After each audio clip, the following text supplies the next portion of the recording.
like my job here isn't to prove people wrong. Like I prove myself right, and I fully have self-belief.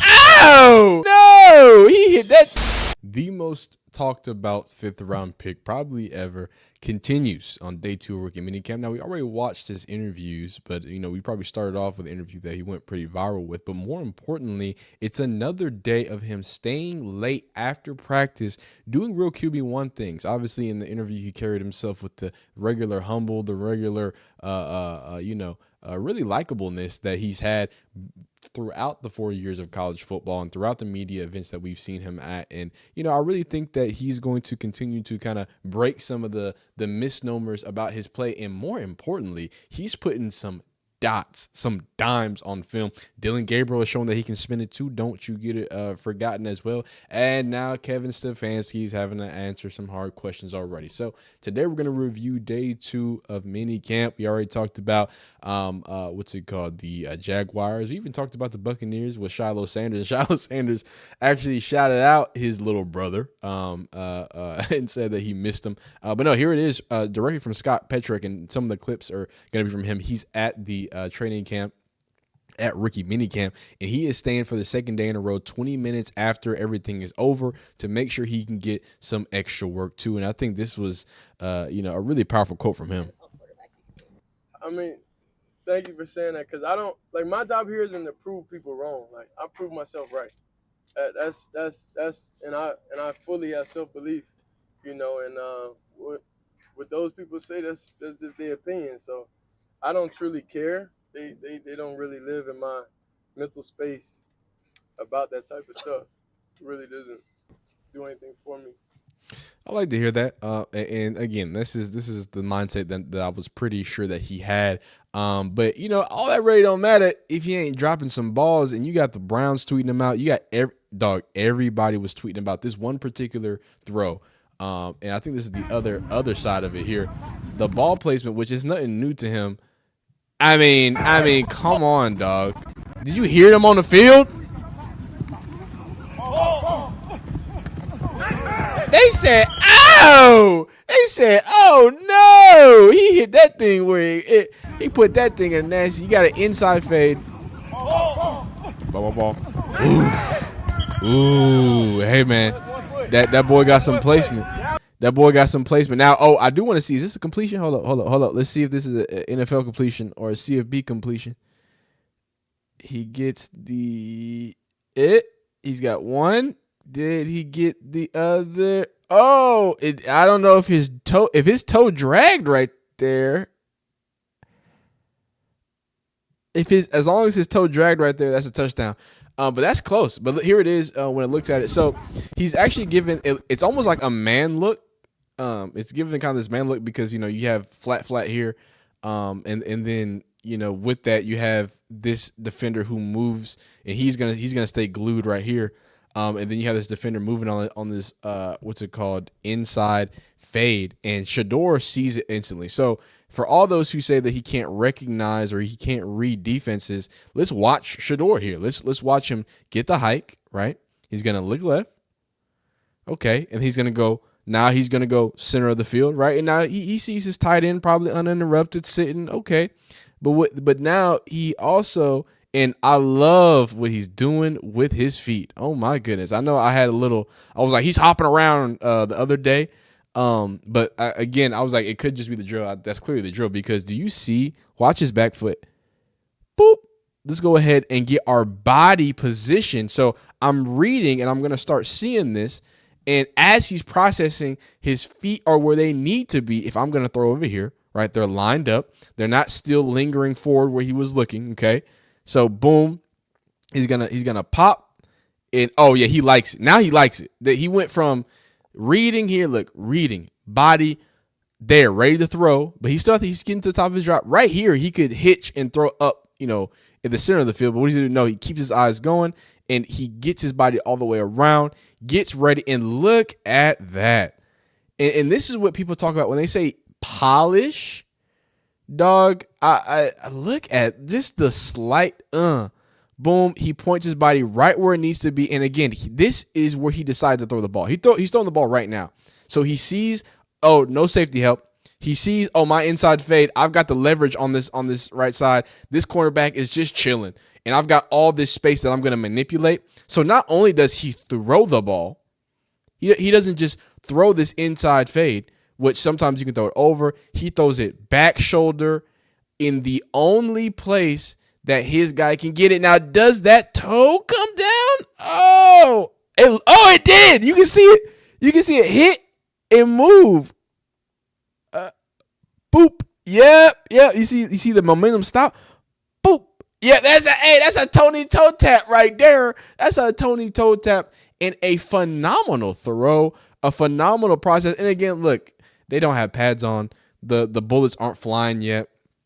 But I really love the fact that he it looked like maybe he didn't even look over the center of the ball, to be honest with you. It looked like he looked left, because you can see his body was left, and then he instantly went over to get to this right side, liked what he saw, and already makes a decision. Everybody's mad about his pat.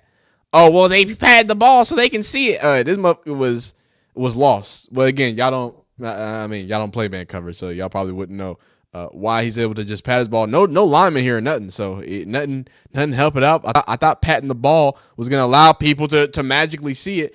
When you throw a ball this perfectly and you dissect a defense like this, and you throw this inside, he threw that. Does he have an OVO owl? Are you an OVO ovulator? What is going on? There's a lot going on. This boy has an OVO owl on. I wasn't expecting that. I swear. But phenomenal pitch and catch. Great throw, great catch. And then again, here goes Shedeur on the Browns account again. I think this is another throw that we're going to show you over the top.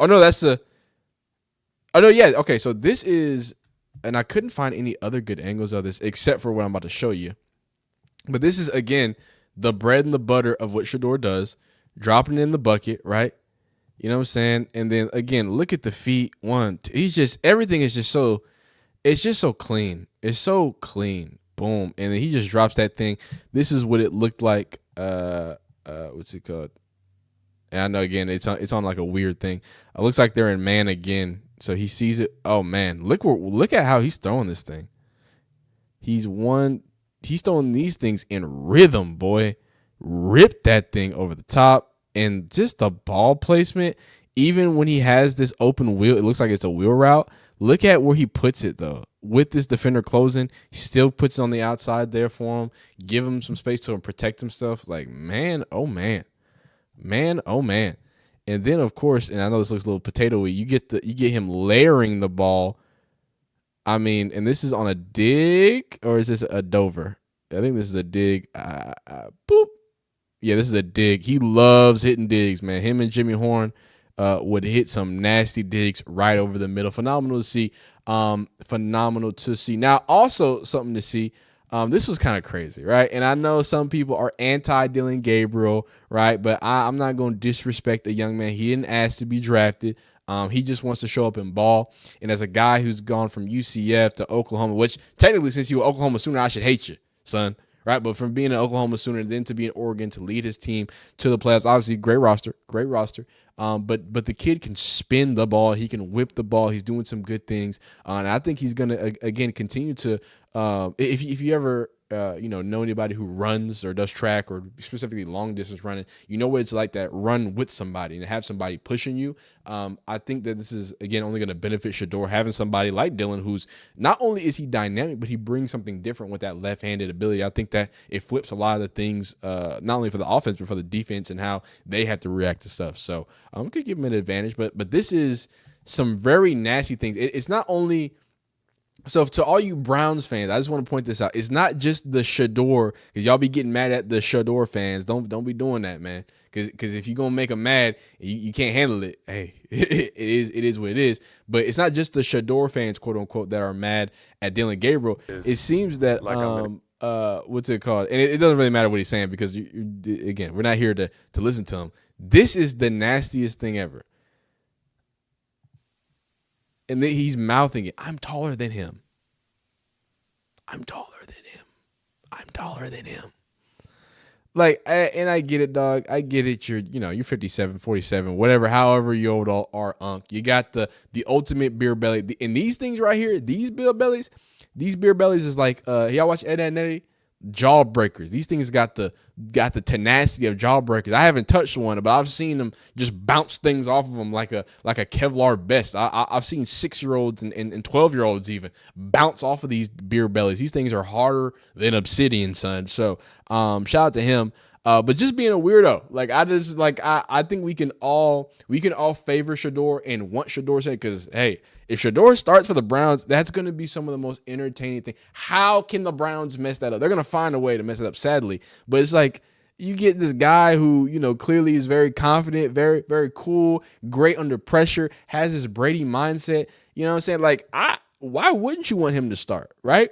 But to take it to the point where y'all are going to try to make him a laughingstock, let's not do that. This is a football channel, guys. We respect ballers. Now, this don't help. I will add, he did throw a pick. Now it was and I don't know what he's looking at here. I gotta be honest with you, dog. This was a lurk, and mind you, and I hate to, I hate to bring it back to this. I really hate to bring it back to this. You can't even say you couldn't see over your offensive line, Dillon. You don't have the excuse to say, well, I couldn't, offensive line was blocking it. Dog, how did you not see him? He was chilling.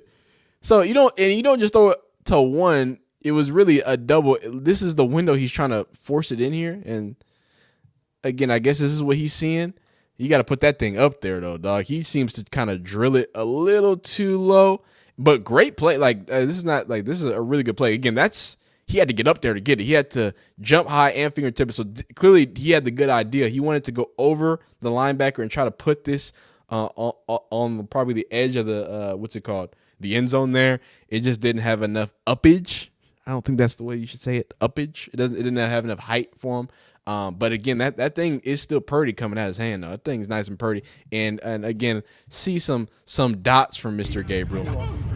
I really do like the way he throws the football, man.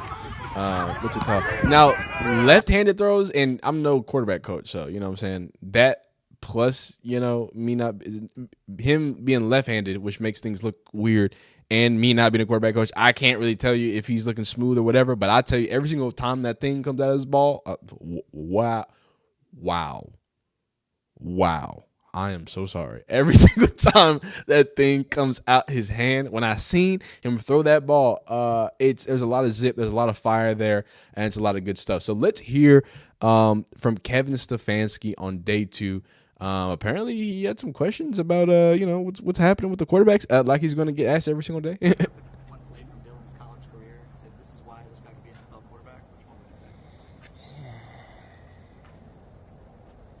Yeah, it's hard because a couple plays come to mind, and he played long enough where there should be plenty to choose from.